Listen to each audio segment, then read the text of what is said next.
Assalamualaikum warahmatullahi wabarakatuh. Perkenalkan saya Rofiana, peserta Laser CPNS tahun 2023, Angkatan 6 Kelompok 4 Pemerintah Kabupaten Pidijaya. Berikut saya akan memaparkan rancangan aktualisasi saya yang berjudul Optimalisasi Pelaksanaan Rekrutmen Pendonor Darah di Unit Transfusi Darah RSUD Pidijaya. Undang-Undang ASN Nomor 5 Tahun 2014 tentang Aparatur Sipil Negara, pegawai ASN berkedudukan sebagai unsur aparatur negara serta berperan sebagai perencana, pelaksana, dan pengawas penyelenggaraan tugas pemerintahan. Perlan Nomor 10 Tahun 2021 tentang pelatihan dasar calon pegawai negeri sipil. Kompetensi yang dikembangkan dalam pelatihan dasar CPNS merupakan kompetensi pembentukan karakter PNS yang profesional sesuai dengan bidang tugasnya. Unit transfusi darah merupakan salah satu pelayanan kesehatan di Rumah Sakit Umum Daerah Pidijaya yang berperan penting dalam pelaksanaan pelayanan kesehatan bagi masyarakat, khususnya dalam pemenuhan stok darah. Saat ini, masyarakat yang ingin melakukan donor darah sering datang ke unit transfusi darah sebelum melakukan donor darah. Pasien akan dilakukan beberapa tahap pemeriksaan. Akan tetapi, dalam pelaksanaannya masih beberapa tahapan yang tidak sesuai dengan prosedur, seperti penggunaan kuprisulfat yang tidak efektif. Kuprisulfat berwarna biru jernih. Ketika sudah digunakan untuk beberapa kali pemeriksaan HB, maka warnanya akan berubah menjadi keruh dan warnanya akan sedikit kecoklatan. Ketika sudah berubah warna, kuprisulfat tidak dapat digunakan untuk pemeriksaan HB pasien karena akan mempengaruhi hasil pemeriksaan, di mana kadar HB pendonor di bawah 12 mg per dl, dan ini tidak memenuhi syarat donor darah.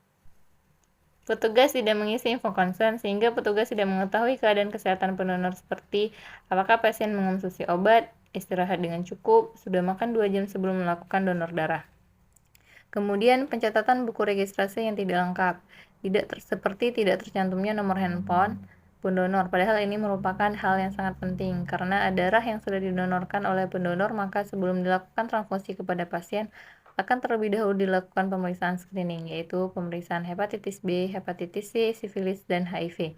Jika hasil pemeriksaan screening menunjukkan hasil reaktif, maka pendonor akan dihubungi oleh petugas unit transfusi darah untuk datang kembali agar dilakukan pemeriksaan lebih lanjut serta melakukan pengobatan.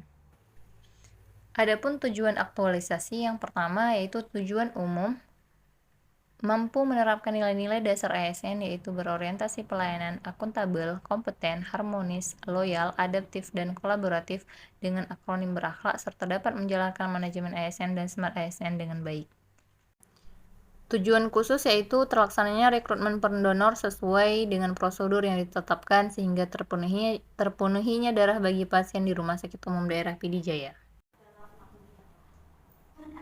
Manfaat aktualisasi yang pertama, individu meningkatkan kompetensi tentang nilai-nilai dasar ASN yaitu berakhlak serta dapat menerapkan nilai-nilai tersebut pada diri peserta. Yang kedua, manfaat untuk organisasi yaitu meningkatkan mutu pelayanan serta tercapainya visi misi dari Rumah Sakit Umum Daerah Pidijaya. Manfaat bagi masyarakat, terlaksananya donor darah sesuai prosedur sehingga terpenuhinya darah bagi pasien.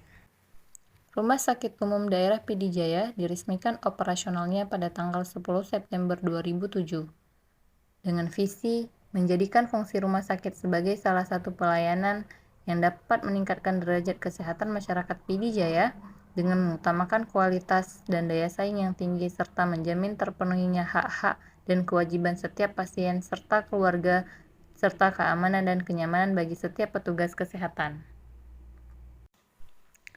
Adapun misi Rumah Sakit Umum Daerah Pidijaya adalah ibadah, meningkatkan kualitas pelayanan, meningkatkan jenis pelayanan, meningkatkan kepercayaan masyarakat, menciptakan lingkungan kerja yang aman dan efisien untuk staf rumah sakit, membangun sistem pelayanan yang islami, menciptakan fungsi rumah sakit selain berfungsi sebagai pelayanan juga dapat berfungsi sebagai fungsi pendidikan, serta menciptakan fungsi rumah sakit selain berfungsi sebagai pelayanan juga dapat berfungsi sebagai fungsi sosial.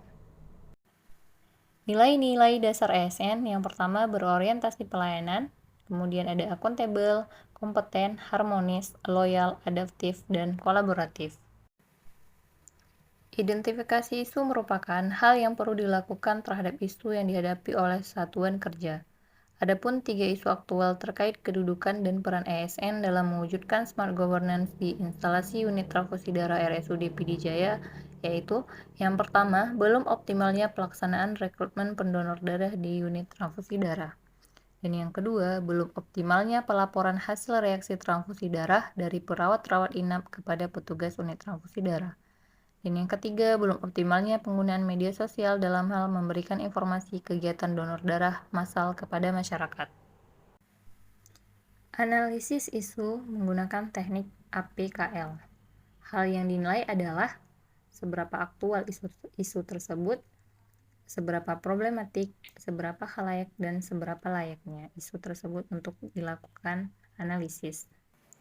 Kemudian untuk menentukan core isu akan dianalisis menggunakan teknik USG. Pada ketiga isu ini yang menjadi core isunya adalah belum optimalnya pelaksanaan rekrutmen pendonor darah di unit transfusi darah dengan total skor adalah 14. Selanjutnya akan dilakukan analisis fishbone untuk mengetahui akar penyebab dari masalah tersebut. Yang dilihat adalah melalui sisi lingkungan, manusia, sistem, dan kemampuan. Adapun kegiatan aktualisasi yang akan dilakukan, yang pertama, pembuatan alur rekrutmen pendonor darah. Tahapan kegiatannya yaitu yang pertama mencari bahan referensi mengenai alur rekrutmen pendonor darah. Yang kedua, membuat konsep alur rekrutmen pendonor darah. Kemudian yang ketiga, finalisasi alur. Kegiatan yang kedua yaitu membuat SOP penggunaan kuprisulfat untuk pemeriksaan HB. Tahapan kegiatannya yaitu melakukan konsultasi dengan mentor, kemudian mencari referensi mengenai SOP penggunaan kuprisulfat untuk pemeriksaan HB. Kemudian yang ketiga, membuat draft SOP. Kemudian yang keempat, finalisasi dan publikasi. Kegiatan yang ketiga, membuat media informasi berupa poster mengenai syarat-syarat donor darah.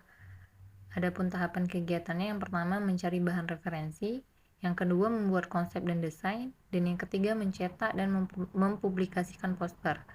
Kegiatan yang keempat melakukan sosialisasi, dan tahapan kegiatannya yang pertama membuat undangan dan daftar hadir.